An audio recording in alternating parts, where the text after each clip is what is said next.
You're watching your local news leader. This is WCIA 3 News at 5. This is a kind of a triple storm here that we're facing. COVID, influenza, and RSV. Doctors warn all three viruses could spike this winter. Good evening, I'm Jennifer Roscoe. The viruses have similar symptoms, so a U of I affiliated company wants to make the testing process quicker. WCIA 3 Scarlett O'Hara is live in our newsroom now. And Scarlett, they designed a PCR test that screens for all three at once. It's just like the original COVID-19 saliva-based PCR test kit. I spoke with David Clark, the CEO of Shield T3, and he says people can get their results in 24 hours or less. But it's not available everywhere yet. Shield T3 is offering the test to universities, K-12 schools, and private employers. Clark says flu season started early this year, adding to concerns about COVID variants and RSV. All three cause symptoms like fevers, coughs, and congestion. So the company says quick identification is important. Clark says they're always working on expanding their testing capabilities even further. In terms of being able to offer tests to test for more respiratory conditions, more viral conditions as we move forward. And I think that testing will get better around variants as we go forward also. He says after collecting a saliva sample, they run the test once to detect COVID and a second time to screen for the flu and RSV. And knowing which one you have is important so you can seek the right medical advice. And the company is offering the new test kit for $70 right now, but Clark says they're hoping to lower the cost over time. The original COVID PCR costs $35. Reporting live in the newsroom, Scarlett O'Hara, WCIA 3, your local news leader. Scarlett, thank you. Planned Parenthood of Illinois says they are seeing a historic surge in out-of-state patients. Today, they unveiled their expansion of their Champaign Health Center that will help meet demand. The several million-dollar renovation included a new floor, procedure rooms, ultrasound rooms, a recovery room, and more. They say it doubled capacity for in-clinic abortion care in central Illinois. In June, the Supreme Court overturned Roe v. Wade, triggering abortion bans or restrictions in some states. The list includes neighboring Indiana, where Planned Parenthood says 11% of abortion patients in Champaign come from. We see patients who must flee their own communities to access basic health care or are forced to carry a pregnancy against their will. Welch says Planned Parenthood has been preparing since 2016 to expand several facilities, including the one in Champaign. A homeowner is grateful to a quick thinking neighbor today. A house near 3rd Street and Beardsley Avenue was on fire this morning.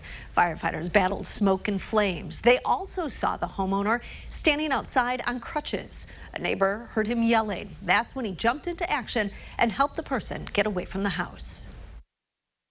I carried him across the street, sat him down, and tried to get away from the house just in case something had happened, so wouldn't nobody get hurt. So made sure there wasn't nobody else in the house, and he said it wasn't somebody in there. So.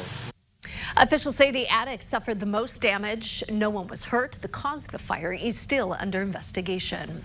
From your local election headquarters now, a sitting Illinois Supreme Court justice is in a heated race for re-election in the northern part of the state. Justice Michael Burke is running against appellate judge Mary O'Brien. The two were part of a candidate forum with the Appellate Lawyers Association today. When asked about their top priorities for the court if elected, the two candidates actually agreed. The most pressing concern is the implementation of the no cash bail provisions, the bail provisions of the Safety Act. The likelihood of having, this new Pretrial Fairness Act take place, that's going to be a tremendous responsibility for the court. Making sure that that is done correctly is certainly a priority. The two Supreme Court races have drawn a lot of statewide attention as Republicans see the seats as a way to hold power in Springfield. Democrats fear losing the seats could lead to major changes in Illinois law. High school students from across central Illinois got a lesson in politics today in Springfield. The students came up with their own policies, debated them in mock committees, and heard from top Illinois politicians and advocates. The students there were all interested in working in state government, and the event only reinforced those plans.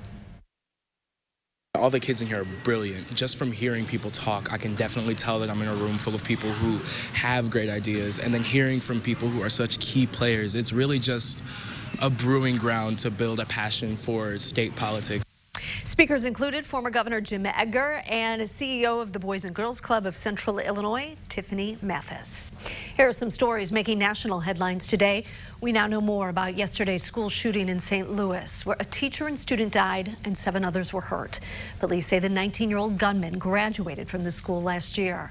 They say he was armed with an AR-15 style rifle and had more than 600 rounds of ammunition. He left a note at the scene saying he had no friends, no family, no girlfriend, and a life of isolation, calling it the perfect storm for a mass shooter. Police killed him at the scene. WNBA star Brittany Griner lost her appeal in a Moscow court today to overturn her 9-year prison sentence. She had hoped problems with the investigation into her case would reduce her time behind bars. Her lawyer said her sentence on drug charges was unfair and unjustified under Russian law. Griner can still appeal the verdict all the way to Russia's Supreme Court. And Adidas is the latest company to cut ties with Kanye West over his recent anti-Semitic comments. He recently made a series of hateful and threatening remarks, including he would go DEFCON 3 on Jewish people. His talent agency has dropped him, and Gap has removed all of his products from their stores. It's not every day students raise money for their custodian. What he was able to buy with their help and his surprise for them. Plus this. We know 40 million people are counting on us to fight for them, and we're going to continue to fight for them. The student loan forgiveness plan has been put on pause, but find out who else might get relief.